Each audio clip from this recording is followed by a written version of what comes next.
Hello everyone, সবাই কেমন আছেন? আশা করি ভালো আছেন। আমিও ভালো আছি। আমি সোহাগ মালয়েশিয়া থেকে আরেকটা নতুন ভিডিওতে চলে আসলাম। আজ দেখাবো এইসব ছোটো ছোটো গাছ আমরা নিজেরাই হাসিতে কেটে পরিষ্কার করে পাম ফল সংগ্রহ করতাম।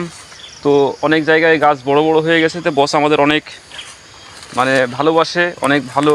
এই কারণে এইসব রাস্তা পরিষ্কার করার জন্যে বস জিসিবি নিয়ে এসছে, যাকে বলা হয় ভেকু। এই ভেকু দিয়ে এই রাস্তা পরিষ্কার করার পরে আমরা ফল সংগ্রহ করেছি। ভেকুটা অনেক বড়, কাজ করতে করতে তার চেনটা নষ্ট হয়ে গেছে। তো মিস্ত্রি আনার জন্যে ড্রাইভার সাহেব বাইরে গেছে, মিস্ত্রি নিয়ে এসে ভেকুটা ঠিকঠাক করে আবার কাজ শুরু করবে। তো এইরকম করে আমরা পাম বাগানে ফল সংগ্রহ করি।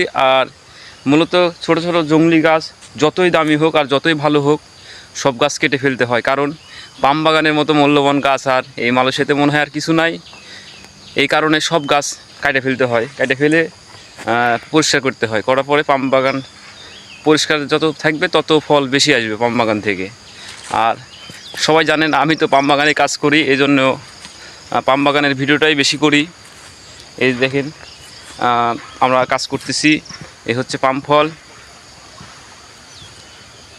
আর এই হচ্ছে আমার বাগান, পাম ফলের বাগান। এটা মোটামুটি 160 একর, বিশাল এরিয়া, জায়গার শেষ নাই। তো সবাই ভালো থাকবেন। আসসালামু আলাইকুম। আমার জন্য দোয়া করবেন ইনশাআল্লাহ।